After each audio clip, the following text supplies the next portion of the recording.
అందరికీ నమస్కారం. గోవింద ఆస్ట్రోసేవ ఛానల్కు స్వాగతం. ఈరోజు మనం తెలుసుకోబోతున్నాం సింహరాశి 2026 జనవరి 28 బుధవారం, 29 గురువారం, 30 శుక్రవారం, 31 శనివారం రాశిఫలాలు. సింహరాశి వారికి ఈ 4 రోజులు జీవితంలో కీలకమైన మార్పులు తీసుకొచ్చే కాలం. మీరు ఎదుర్కొన్న కష్టాలు, మనసుకొచ్చిన బాధలు, ఆగిపోయిన ఆశలు అన్నీ ఎందుకు జరిగాయో, ఇప్పుడు దేవుడు మీకు ఏ సంకేతాలిస్తున్నాడో ఈ వీడియోలో భావోద్వేగపూర్వకంగా వివరించబోతున్నాం. మీరు ఈ వీడియో చూస్తున్నారు కానీ ఇంకా సబ్స్క్రైబ్ చేయలేదా? దయచేసి గోవింద ఆస్ట్రోసేవ ఛానల్ను ఇప్పుడే సబ్స్క్రైబ్ చేయండి. మీకు ఉపయోగపడే దైవిక సందేశాలు, రాశిఫలాలు మీకోసం నిరంతరం అందిస్తాం. వీడియో నచ్చితే లైక్ చేయండి, మీ వారితో షేర్ చేయండి. కామెంట్స్లో తప్పకుండా ఓం నమఃశివాయ అని రాయండి. ఈ వీడియోను చివరి వరకు చూడండి. ఇది నిజంగా మీకోసమే. సింహరాశివారికి ఈ కాలం సహనాన్ని పూర్తిగా పరీక్షించే సమయం. మీరు సహజంగా ధైర్యవంతులు, నాయకత్వ గుణం ఉన్నవారు. కానీ గత కొంతకాలంగా పరిస్థితులు మీకు అనుకూలంగా లేవు. ఎంత కష్టపడినా ఫలితం రాకపోవడం, ప్రయత్నాలు వృధా అవుతున్నట్టుగా అనిపించడం వల్ల లోపల బాధ పెరిగింది. మీరు ఇతరులకు బలమిచ్చేవారు, కానీ ఇప్పుడు మీకే బలం కావాల్సిన స్థితి వచ్చింది. సహనం కోల్పోతే అన్నీ కోల్పోయే ప్రమాదముంది. దేవుడు ఈ దశలో మీకివ్వాలనుకున్న పాఠం ఒక్కటే: ఓర్పు. ఈ కష్టాలు శాశ్వతం కాదు, కాని మీరు నేర్చుకోవాల్సిన విషయాలున్నాయి. సింహరాశివారు సాధారణంగా తాము తప్పు చెయ్యలేదని భావిస్తారు. కాని ఈ కాలం మిమ్మల్ని లోపలికి చూసుకునేలా చేస్తోంది. మీ మాటలు, మీ నిర్ణయాలు, మీ అహంకారం ఇవన్నీ ఎప్పుడు మీకే అర్థమవుతున్నాయి. ఈ కష్టకాలం మీ స్వభావాన్ని శుద్ధిచేసే అగ్నిపరీక్షలా పనిచేస్తోంది. సహనమంటే చేతులు ముడుచుకుని కూర్చోవడం కాదు, పరిస్థితులను అర్థం చేసుకుని సమయాన్ని నమ్మడం. దేవుడు ఆలస్యం చేస్తున్నాడేమో అని అనిపించచ్చు, కాని ఆయన తిరస్కరించడం లేదు. మీ జీవితం ఒక కీలక మలుపు దగ్గర ఉంది. ఇటీవల మీ జీవితం ఒక సముద్రంలో పడవలా మారింది. ఒకరోజు ఆశ, మరుసటి రోజు నిరాశ. ఒకరోజు నమ్మకం, మరుసటి రోజు అనుమానం. ఈ ఆటుపోట్లు మీ మనసును అలసటకు గురిచేశాయి. ఎప్పుడో ఒకసారి అన్నీ సరిగ్గా సెట్ అవుతున్నాయనుకున్న సమయంలో ఒక్క సంఘటన అన్నింటినీ తలకిందులు చేసింది. ఉద్యోగం, వ్యాపారం, సంబంధాలు ఏ రంగంలో చూసినా స్థిరత్వం కనిపించలేదు. ఇది మీ తప్పు కాదు, ఇది గ్రహస్థితుల ప్రభావం. సూర్యుడు మీకు శక్తినిస్తాడు, కాని శని ఆ శక్తిని పరీక్షిస్తాడు. ఈ 2 గ్రహాల ప్రభావం వల్ల మీ జీవితంలో ఈ ఆటుపోట్లు వచ్చాయి. ఒక దశలో మీరు మీ మీద మీకే అనుమానం రావడం మొదలైంది. నేను సరైన నిర్ణయాలు తీసుకుంటున్నానా అనే ప్రశ్న మిమ్మల్ని వెంటాడుతోంది. ఈ ఆటుపోట్లు మిమ్మల్ని బలహీనులను చేయడానికి కాదు, బలవంతులను చేయడానికి. మీరు పడిపోయిన ప్రతిసారీ మళ్లీ లేవగలిగారు. అదే మీ నిజమైన శక్తి. దేవుడు మీ జీవితాన్ని పూర్తిగా కూల్చేయాలనుకుంటే ఇప్పటికి అన్నీ పోయేవి. కాని అలా జరగలేదు అంటే ఇంకా మీకోసం పెద్దదేదో ఉంది. సింహరాశివారికి అవమానం అత్యంత బాధకరం. ఎందుకంటే మీరు గౌరవాన్ని ప్రాణంలా చూసేవారు. కాని ఈ కాలంలో మీరు ఊహించని అవమానాలు ఎదుర్కొన్నారు. నమ్మినవారే మీ గురించి తప్పుగా మాట్లాడడం, మీ విలువను తగ్గించి చూడడం జరిగింది. మీరు నిశ్శబ్దంగా ఉన్నారు, కాని ఆ నిశ్శబ్దం లోపల చాలా గాయాలు దాచుకుంది. కొన్నిసార్లు ఒంటరిగా కూర్చుని కన్నీళ్లు పెట్టుకున్న రోజులు కూడా ఉండొచ్చు. బయటికి మాత్రం మీరు బలంగా కనిపించారు. ఈ అవమానాలు మీకు ఎందుకు వచ్చాయి అని మీరు ప్రశ్నించుకున్నారు. నేను ఎవరికీ చెడు చేయలేదు, అయినా ఎందుకిలా జరుగుతోంది అని అనిపించింది. దేవుడు అన్యాయాన్ని చూడడు.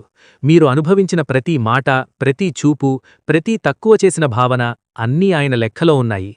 ఈ అవమానాలే రేపు మీ గౌరవానికి బీజం.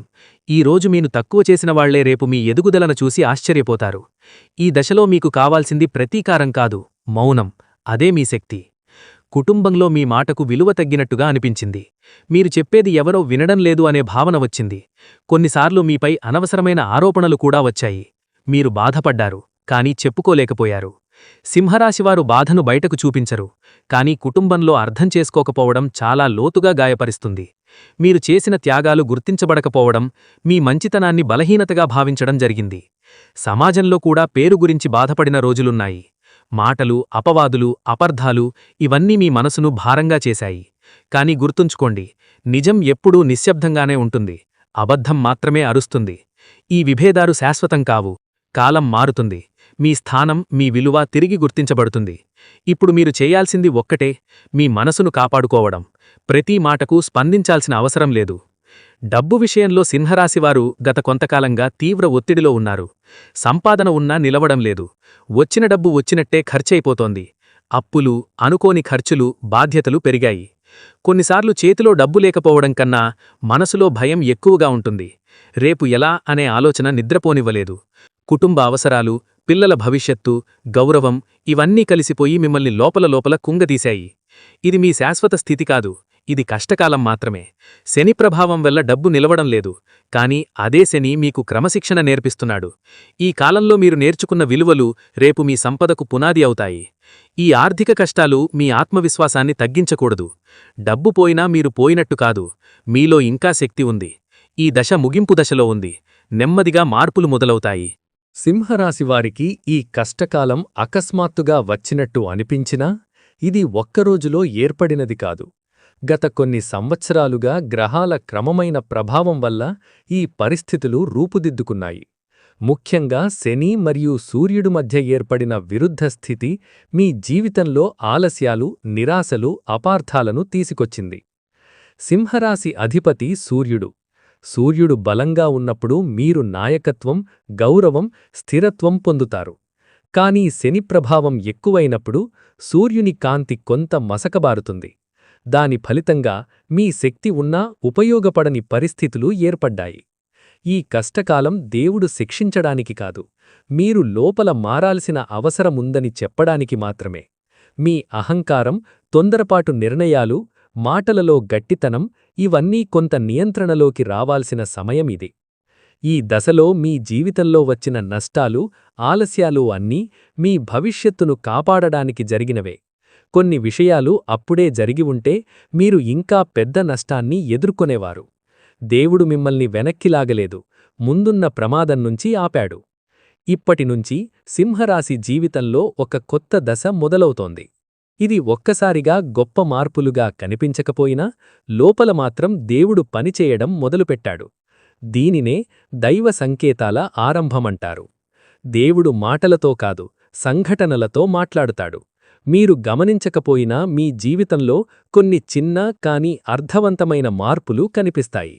ఇవి యాదృచ్ఛికం కాదు, ఇవన్నీ మీ జీవితాన్ని కొత్త దారిలోకి మళ్లించడానికి వచ్చిన సూచనలు. ఈ సంకేతాలు మొదట చాలా సున్నితంగా ఉంటాయి, మీకు మాత్రమే అర్థమయ్యేలా ఉంటాయి. ఇతరులకు చెప్పినా వారు పట్టించుకోరు. కానీ మీరు మాత్రం లోపల ఒక నమ్మకం, ఒక ఆశ మొదలవుతుందని అనుభవిస్తారు. ఈ 5 సంకేతాలు ఒక క్రమంలో వస్తాయి. ఒక్క సంకేతం పూర్తిగా అర్థమైతేనే తరువాతి సంకేతం మొదలవుతుంది. అందుకే మీరు ఇప్పుడు మీ మనసు, ఆలోచనలపై ఎక్కువ శ్రద్ధ పెట్టాలి. మొదటి సంకేతం మీ మనసులోనే ప్రారంభమవుతుంది. బయట పరిస్థితులు మారకపోయినా లోపల మాత్రం ఒక శాంతి మొదలవుతుంది. ఇంతకాలం నిద్ర పట్టకపోయినా ఇప్పుడు నిద్ర కాస్త మెరుగుపడుతుంది. అనవసర ఆలోచనలు కొంత తగ్గుతాయి.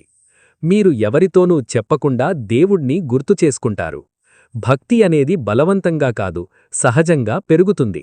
గుడికి వెళ్లాలనిపించడం, మంత్రాలు వినాలనిపించడం, దేవుని పేరు అనుకోకుండా నోటికి రావడం మొదలవుతుంది. ఈ శాంతి అనేది సమస్యలు లేకపోవడం వల్ల కాదు, సమస్యలు ఉన్నా వాటిని భరించే శక్తి రావడం వల్ల. ఇది దేవుడు మీకిచ్చే మొదటి భరోసా, నువ్వు ఒంటరివి కాదు అనే సందేశం. ఈ దశలో మీరు గమనించాలి, ఈ శాంతిని నిర్లక్ష్యం చేయకూడదు. ఇదే మీ జీవిత మార్పుకు బీజం. రెండవ సంకేతం చాలా సాధారణంగా కనిపిస్తుంది, కానీ లోతైన అర్థం ఉంటుంది. చిన్న చిన్న విషయాల్లో సంతోషం కలగడం మొదలవుతుంది. ఒక మంచి మాట, ఒక అనుకోని ఫోన్ కాల్, ఒక చిన్న అవకాశం ఇవన్నీ మీ మనసును తాకుతాయి. ఇంతకాలం మీకు ఆనందమంటే పెద్ద విజయాలే కావాలని అనిపించింది. కాని ఇప్పుడు చిన్న ఆనందాల విలువ అర్థమవుతుంది.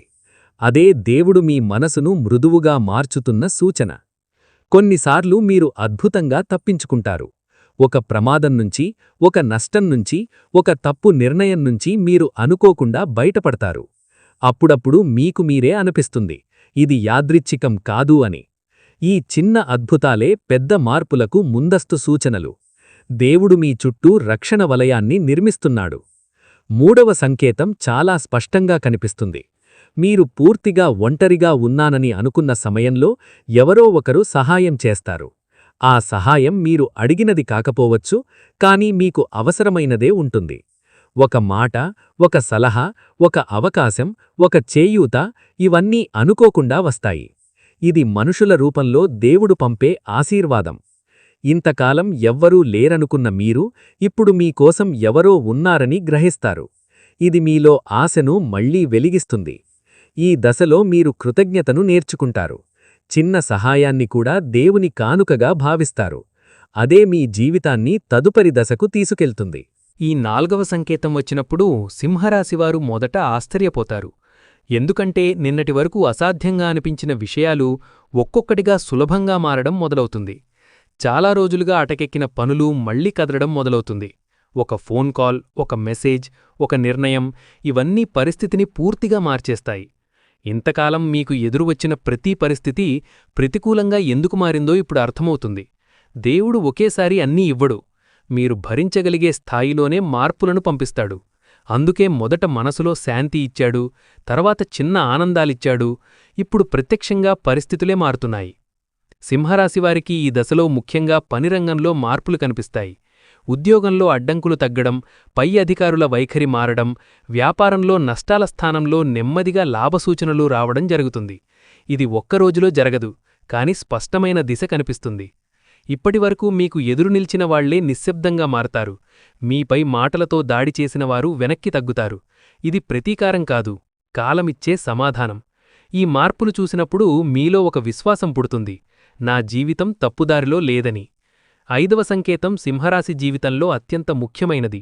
ఇది పూర్తి ఫలితం కాదు, కాని ఫలితానికి ముందు వచ్చే స్పష్టమైన సూచన. దీనినే బంగారు కాలం ఆరంభ సూచన అంటారు. ఈ దశలో మీ ఆలోచనలు మారతాయి. మీరు చిన్నగా ఆలోచించడం మానేస్తారు. భవిష్యత్తుపై భయం తగ్గి ప్రణాళికలు మొదలవుతాయి. గతంలో చేసిన తప్పులను గుర్తుచేసుకుని మళ్లీ అవే చేయకూడదని నిర్ణయించుకుంటారు. ఇది ఆధ్యాత్మిక పరిపక్వతకు సంకేతం. ఆర్థికంగా కూడా నెమ్మదిగా స్థిరత్వం వస్తుంది. పెద్ద మొత్తం ఒక్కసారిగా రాకపోయినా డబ్బు నిలవడం మొదలవుతుంది. అవసరం లేని ఖర్చులపై మీకు నియంత్రణ వస్తుంది. ఇది రాబోయే సంపదకు బలమైన పునాది. బంగారు కాలమంటే కేవలం డబ్బు మాత్రమే కాదు, గౌరవం, మనశ్శాంతి, కుటుంబ సంతోషం ఇవన్నీ కలిసి రావడం. ఈ దశలో మీరు లోపల ఒక మాట వినిపిస్తుంది, ఇక నా జీవితం మారుతోంది అని. అదే నిజం. సింహరాశివారి స్వభావం చాలా బలమైనది. మీరు సహజ నాయకులు. మీలో ధైర్యం, నిజాయితీ, ఇతరులను కాపాడే గుణం సహజంగా ఉంటుంది. ఎవరు ఇబ్బందిలో ఉన్నా ముందుకు వెళ్లి సహాయం చేయడం మీ లక్షణం. మంచి గుణాల విషయానికి వస్తే మీరు మాట నిలబెట్టుకునే వ్యక్తులు. ఒకసారి బాధ్యత తీసుకుంటే చివరి వరకు వదలరు. కుటుంబం కోసం, మీ వాళ్లకోసం ఏ త్యాగమైనా చేయగలరు. అందుకే చాలామంది మీపై ఆధారపడతారు. అయితే కొన్ని చెడు లక్షణాలు కూడా మీకు తెలియకుండానే నష్టాన్ని కలిగిస్తాయి. ముఖ్యంగా కోపం. మీరు కోపంలో మాట్లాడిన మాటలు తిరిగి తీసుకోలేరు. అదే చాలా సంబంధాల్లో చీలికలకు కారణమైంది. ఇంకొక బలహీనత అహంకారం. మీరు అనుకోకుండా మీ అభిప్రాయమే సరైనదని భావిస్తారు. ఇతరుల మాట వినకపోవడం వల్ల అవకాశాలు చేజారిపోయాయి. ఇప్పుడు ఈ కష్టకాలం మీకిచ్చిన పెద్ద బహుమతి ఏమిటంటే మీ స్వభావాన్ని మీరు అర్థం చేసుకునే అవకాశం. సింహరాశివారి ప్రేమ జీవితం భావోద్వేగాలతో నిండి ఉంటుంది. మీరు ప్రేమలో పడితే పూర్తిగా పడతారు. కాని అదే తీవ్రత కొన్నిసార్లు సమస్యలకు దారితీసింది. అధిక అంచనాలు, అధిక అధికార భావం వల్ల సంబంధాల్లో దూరం పెరిగింది. గతంలో మీరు ప్రేమలో నమ్మకం కోల్పోయుండొచ్చు. మాటల తగాదాలు, అనుమానాలు ఇవన్నీ మీ ప్రేమను బాధగా మార్చాయి. కొంతమంది సింహరాశివారు విడిపోయిన బాధను ఇప్పటికీ మోస్తున్నారు. ఈ కాలంలో ప్రేమ సమస్యలకు పరిష్కారం ఒక్కటే, సహనం మరియు వినడం. మీరు మాట్లాడే ముందు వినడం నేర్చుకోవాలి. మీ భాగస్వామి భావాలను తక్కువగా చూడకూడదు. ఇప్పటినుంచి కొత్త ప్రేమ మొదలయ్యే అవకాశం కూడా ఉంది. కానీ పాత పద్ధతిలో కాకుండా పరిపక్వతతో ముందుకు వెళ్ళాలి. నిజాయితీ, స్పష్టత ఉంటే ప్రేమ మళ్లీ మీ జీవితంలో సంతోషాన్ని తీసుకొస్తుంది. సింహరాశివారి వివాహ జీవితం గత కొంతకాలంగా పరీక్షల దశలో ఉంది. భార్యాభర్తల మధ్య మాటల లోపం, అర్థం చేసుకోకపోవడం, చిన్న విషయాలు పెద్ద గొడవలుగా మారడం జరిగింది. ముఖ్యంగా మీ స్వభావంలో ఉన్న ఆధిపత్య భావం కొన్ని సందర్భాల్లో దాంపత్య సుఖాన్ని దూరం చేసింది. మీరు తప్పు చెయ్యలేదని భావించినా మీ మాటల తీరే సమస్యలకు కారణమైంది. ఎదుటి వ్యక్తి భావాలను మీరు పూర్తిగా అర్థం చేసుకోలేకపోయారు. దాంతో మౌనం పెరిగింది. మౌనం పెరిగిన చోట అనుమానం మొదలవుతుంది. ఈ కాలంలో దేవుడు మీకిచ్చే ప్రధాన బుద్ధి ఏమిటంటే వినడం నేర్చుకోండి. మీ మాట చెప్పడం కన్నా భాగస్వామి మనసు వినడం ముఖ్యం. అహంకారాన్ని తగ్గించి ప్రేమను ముందుకు తీసుకువస్తే దాంపత్య జీవితం మళ్లీ సంతోషంగా మారుతుంది. వివాహం ఆలస్యం అవుతున్న సింహరాశివారికి కూడా శుభసూచనలు కనిపిస్తున్నాయి. ఇప్పటివరకు వచ్చిన అడ్డంకులు తొలగిపోతాయి. సరైన సంబంధం రావడానికి మీలో పరిపక్వత రావాల్సి ఉంది. అదే ఇప్పుడు మొదలైంది. సింహరాశి అధిపతి సూర్యుడు. సూర్యుడు మీ జీవితానికి ఆత్మవిశ్వాసం, గౌరవం, నాయకత్వాన్ని ఇస్తాడు. గత కొంతకాలంగా శని ప్రభావం ఎక్కువగా ఉండటంతో సూర్యుడి ఫలాలు పూర్తిగా అనుభవించలేకపోయారు. శని ప్రభావం వల్ల ఆలస్యాలు, కష్టాలు, అపర్ధాలు వచ్చాయి. కాని శని శిక్షించడు, శిక్షణ ఇస్తాడు. మీరు ఓర్పు, క్రమశిక్షణ నేర్చుకున్న తర్వాతే ఫలితాలిస్తాడు. ఇప్పుడు గురుగ్రహ ప్రభావం నెమ్మదిగా మీపై పడుతోంది. ఇది ఆశ, మార్గదర్శకత్వం, శుభ అవకాశాలకు సంకేతం. గురుప్రభావం పెరిగే కొద్దీ మీకు సరైన వ్యక్తులు, సరైన అవకాశాలు లభిస్తాయి. గ్రహాల సమ్మేళనం చూస్తే ఈ కష్టకాలం ముగింపు దశలో ఉంది. పూర్తిగా మార్పులు కనిపించడానికి కొంత సమయం పట్టినా దిశ మాత్రం స్పష్టంగా అనుకూలంగా మారింది. విద్యార్థుల విషయానికొస్తే సింహరాశి విద్యార్థులు గతంలో ఏకాగ్రత కోల్పోయారు. చదివినా గుర్తుండకపోవడం, ఫలితాలు ఆశించిన స్థాయిలో రాకపోవడం వల్ల నిరాశ వచ్చింది. ఇది మీ తెలివిలోపం కాదు, మనసు భారం వల్ల వచ్చిన సమస్య. ఇప్పుడు నెమ్మదిగా ఫోకస్ తిరిగి వస్తోంది. చదువులో ఆసక్తి పెరుగుతుంది. పోటీ పరీక్షలకు సిద్ధమవుతున్న వారికి మళ్లీ ధైర్యం వస్తుంది. క్రమం తప్పకుండా చదివితే ఫలితాలు తప్పకుండా వస్తాయి. ఉద్యోగస్తుల విషయానికొస్తే పని ఒత్తిడి ఎక్కువగా ఉంది. చేసిన పనికి గుర్తింపు రాకపోవడం, పై అధికారుల నుంచి ఒత్తిడి రావడం జరిగింది. కొందరికి ఉద్యోగ మార్పు ఆలోచనలు కూడా వచ్చాయి. ఈ కాలంలో తొందరపాటు నిర్ణయాలు తీసుకోవద్దు. ప్రస్తుతం ఉన్నచోటే మీ విలువ పెరిగే సూచనలున్నాయి. ఓర్పుగా ఉండండి. సరైన సమయం వచ్చినప్పుడు మంచి మార్పు జరుగుతుంది. సింహరాశివారికి డబ్బు సంపాదించే శక్తి ఉంది. కాని గతంలో సంపాదించిన డబ్బు నిలవలేదు. ఇది గ్రహదోషం మరియు ఖర్చుల నియంత్రణ లేకపోవడం వల్ల జరిగింది. ఇప్పుడు ఈ పరిస్థితి మారుతోంది. డబ్బు నెమ్మదిగా నిలవడం మొదలవుతుంది. చిన్న ఆదాయ మార్గాలు కూడా భవిష్యత్తులో పెద్ద ప్రయోజనం ఇస్తాయి. ఈ దశలో అప్పులు తీర్చడంపై దృష్టి పెట్టాలి. ఒకేసారి అన్ని సమస్యలు తీరకపోయినా ఒకటి తర్వాత ఒకటి పరిష్కారమవుతాయి. ముఖ్యంగా అనవసర ఖర్చులు తగ్గించడం చాలా ముఖ్యం. డబ్బు వృద్ధికి ఈ కాలంలో మీరు చేసే ప్రతి చిన్న నిర్ణయం రేపటి స్థితిని నిర్ణయిస్తుంది. ఆలోచించి ఖర్చు చేయడం నేర్చుకుంటే ఆర్థిక స్థిరత్వం తప్పకుండా వస్తుంది. ఈ కష్టకాలం పూర్తిగా తొలగిపోవాలంటే ఆధ్యాత్మిక పరిహారాలు చాలా ముఖ్యం. సింహరాశివారికి శక్తి మరియు శాంతి రెండూ అవసరం. ఈ రెండింటినీ ఇస్తుంది దేవీ పార్వతి కృప. ప్రతి శుక్రవారం శుభ్రమైన మనస్సుతో పార్వతీదేవిని ధ్యానించాలి. సాధ్యమైనంతవరకు తెల్లని వస్త్రం ధరించి మనసులో కోపం లేకుండా ప్రార్థించాలి. పార్వతీదేవి మంత్రం ఓం హ్రీం పార్వత్యై నమః. ఈ మంత్రాన్ని ప్రతిరోజు లేదా కనీసం శుక్రవారం రోజున 11 లేదా 21 సార్లు జపించాలి. మంత్రజపం చేసేటప్పుడు మీ కోరికలను కాదు, మీ జీవితానికి శాంతి ఇవ్వమని మాత్రమే కోరండి. పార్వతీదేవి కృప ఉంటే కుటుంబంలో శాంతి, దాంపత్య సుఖం, ఆర్థిక స్థిరత్వం, మనశ్శాంతి అన్నీ నెమ్మదిగా వస్తాయి. ఈ మార్పు ఒక్కరోజులో కాకపోయినా శాశ్వతంగా ఉంటుంది. ఈరోజు చెప్పిన సింహరాశి రాశిఫలాలు మీ జీవితానికి కొంత ధైర్యమిచ్చాయని, మీ మనసుకు కొంత శాంతి కలిగించాయని నేను నమ్ముతున్నాను. మీరు ఎదుర్కొన్న కష్టాలు, బాధలు, అవమానాలు అన్నీ వృధా కావు. దేవుడు మిమ్మల్ని వదిలిపెట్టలేదు. ఇప్పుడే మీ జీవితంలో మార్పుల ఆరంభం మొదలైంది. మీరీ వీడియోను చివరి వరకు చూసి ఉంటే అది యాదృచ్ఛికం కాదు. ఇది మీకోసమే వచ్చిన సందేశం. మీలాంటివారు ధైర్యంగా నిలబడాలి. ఎందుకంటే రాబోయే రోజులు మీకు మంచి మార్పులు తీసుకువస్తాయి. ఈ వీడియో మీకు ఉపయోగపడితే దయచేసి లైక్ చేయండి. మీ స్నేహితులు, కుటుంబ సభ్యులు, కష్టాల్లో ఉన్న ఎవరికైనా ఈ వీడియోను షేర్ చేయండి. ఒకరి జీవితంలో ఒక చిన్న ఆశ వెలిగించినా అదే మా లక్ష్యం. ఇంకా ఇలాంటి నిజమైన, భావోద్వేగపూర్వకమైన రాశిఫలాలు, దైవ సంకేతాలు మీకోసం కావాలంటే ఇప్పుడే గోవింద ఆస్ట్రో సేవా ఛానల్ను సబ్స్క్రైబ్ చేయండి. మీ జీవిత ప్రయాణంలో మేము మీతోనే ఉంటాం. కమెంట్స్లో మీ మనసులోని భావాన్ని తప్పకుండా రాయండి. మీ అందరికీ మనస్ఫూర్తిగా ధన్యవాదాలు. దైవకృప మీపై ఎప్పుడూ ఉండాలి.